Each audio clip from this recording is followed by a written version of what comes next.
Саламатсыздарбы оқушылар. Суретке назар аударып, сабақтың тақырыбын анықтайық. Суретте не байқап тұрсыздар? Дұрыс айтасыздар. Экранда климатқа байланысты суреттер көрсетілген. Сонымен бүгінгі сабақтың тақырыбы Қазақстан климатын түзуші факторлар. Сабақтың мақсаты Қазақстан климаттың түзуші факторларды талдау. Ал енді климат дегенімізді қалай түсінесіздер? Дұрыс айтасыздар. Климат дегеніміз белгілі бір аумақта тән ұзақ мерзімді ауа райы режимі. Барлықтарыңыз білесіздер, Қазақстанның аумағында 4 жыл мезгілі айқын байқалады. Ол көктем, жаз, күз және де қыс. Енді суретпен жұмыс жасайық. Сіздерге сұрақ, неліктен жыл мезгілдері ауысады? Келесі сұрақ, не себептен қыс мезгілінде күн қысқа, ал жаз мезгілінде күн ұзақ болады? Дұрыс айтасыздар, ол жер күн айналуынан және де жердің өз осымен айналуынан пайда болады. Келесі сұрақ, орбитадағы жердің орналасуы. Екі нұсқаның дұрыс жауабын анықтаңыз.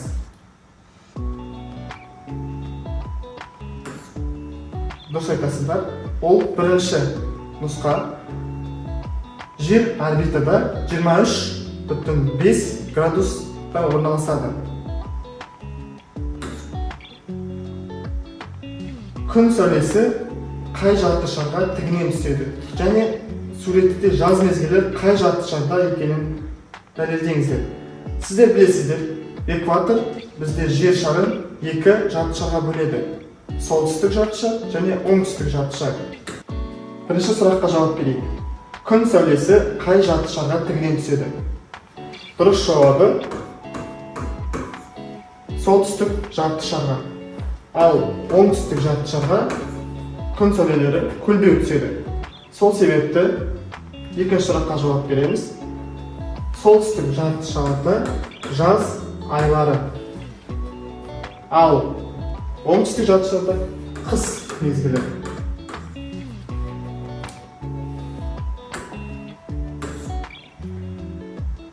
Егер сіздер жердің күннен алыстығына байланысты жыл мезгілі ауысады деп ойласаңыз, ол қате тұжырым.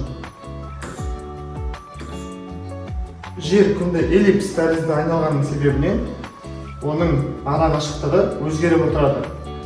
Күннен ең алыс орналасқан жерді афелий деп атайды, ал ең жақын орналасқан кезді перигелий деп атайды.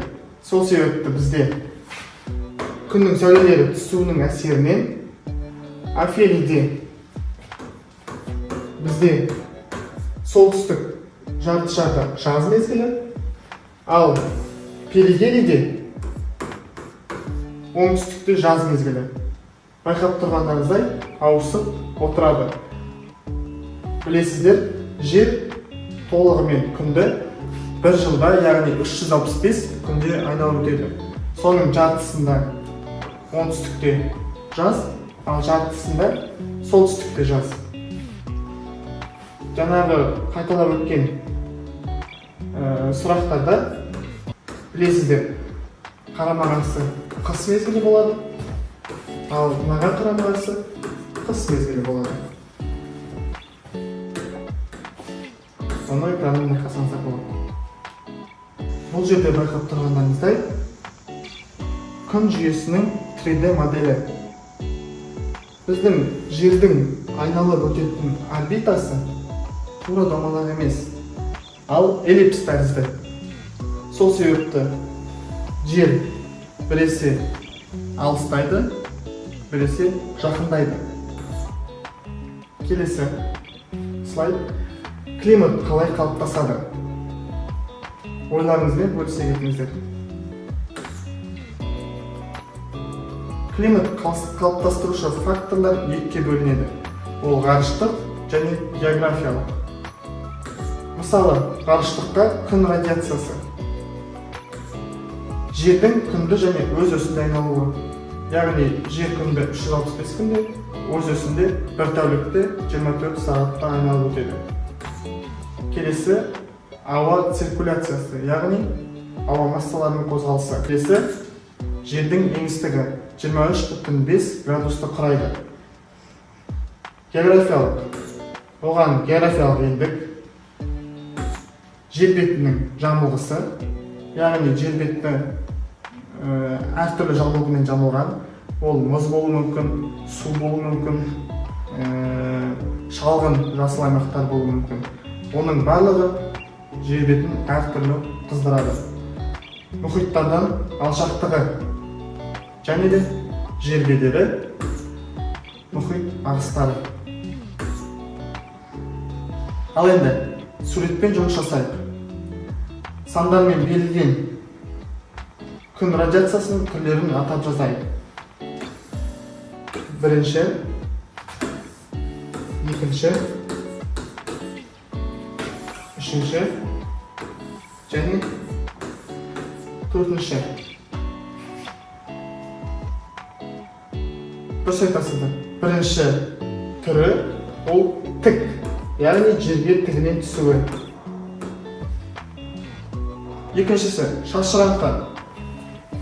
Күн сәулесі бұлтқа тиіп, одан шашырап жер бетіне түсуі. Бұны біз шашыраңқы дейміз.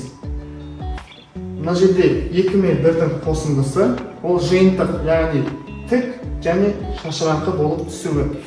Үшіншісі жерге түсіп, ол жер өз бойына жұтып алынғаны, жұтылған деп аталады. Және төртіншісі ол шағылысқан, яғни жер бетіне түседі, ол әрі қарай ауа қабаттарына шағылысып кетеді. Мысалға, ол су бетінде немесе мұз бетінде шағылысуы мүмкін.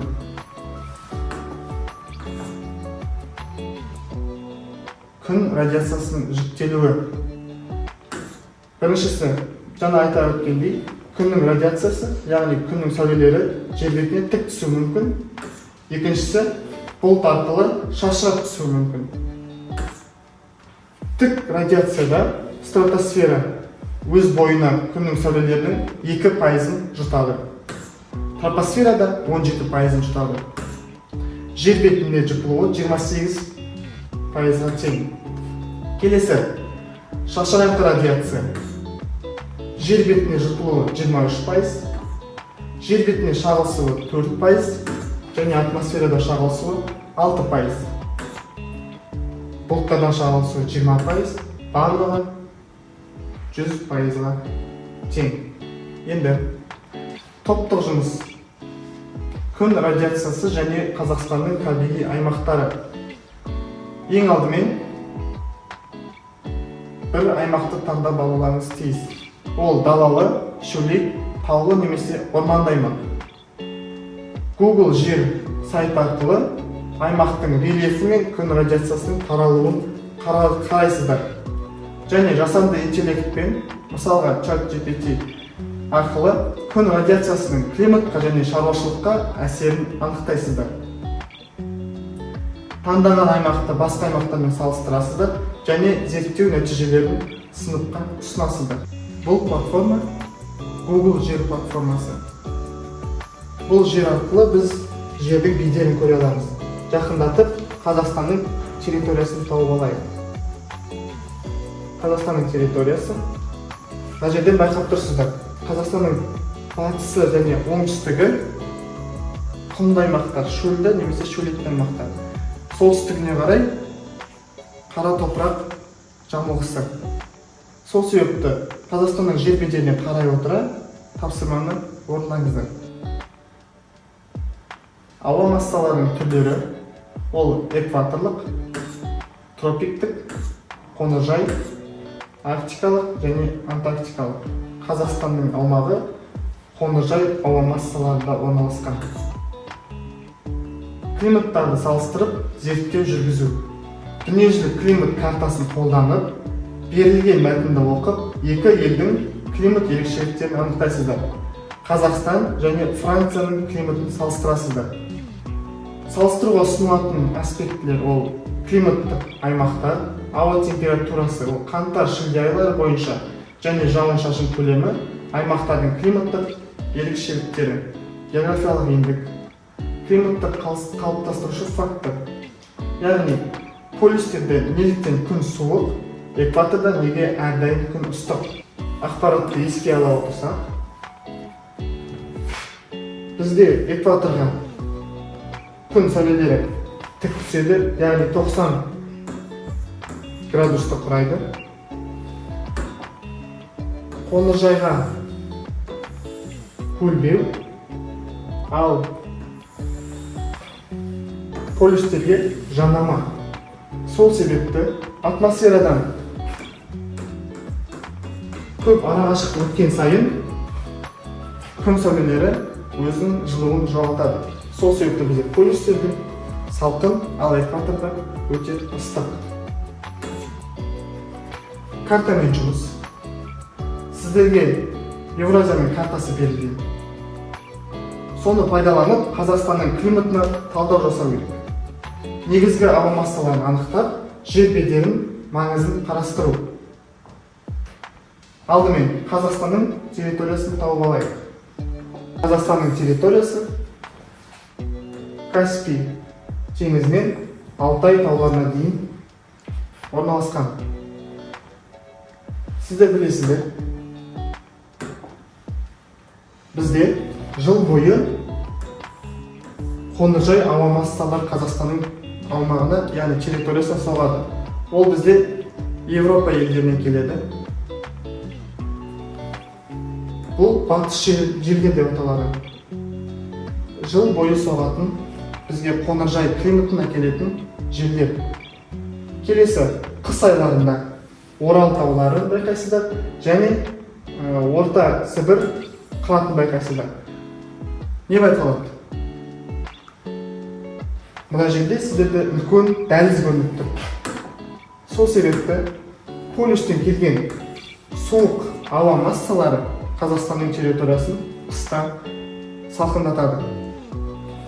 Керісінше жаз айларында бізге жылы ауа массалар Иран тауларынан келеді. Ал экваторлық муссондар біздің территорияға келмейді. Себебі Гималай тауы үлкен қабырға ретінде кедергі болып жұмыс жасайды. Сол себепті экватордан бізге ыстық ауа массалары келмейді. Сабағымызды қорытындылау мақсатында сіздерге рефлексия ұсынамын. Күннің сәулесі сіздерге қалай түссе, тақырыпты соншалықты меңгердім дегенді білдіреді. Егер сіздерге күн сәулесі жанама түсетін болса, яғни көк түспен тақырыпты толық меңгермедім деген сөз. Егер күн сәулесі көлбеу түсетін болса, онда тақырыпты жақсы меңгердім деген сөз. Ал егер күн сәулесі тігінен түсетін болса, тақырыпты толық меңгердім дегенді білдіреді. Өз ойларыңызбен бөліссеңіздер. Ал енді оқушылар, үй жұмысын жазып алыңыздар. Суретте берілген Алматы қаласы. Алматы қаласында түтін мәселесін зерттейсіздер. Алматы қаласындағы түтіннің пайда болу себептерін анықтап, оның қоршаған орта мен адамдардың денсаулығына әсерін түсіндіру. Назарларыңызға рахмет. Қош сау болыңыздар.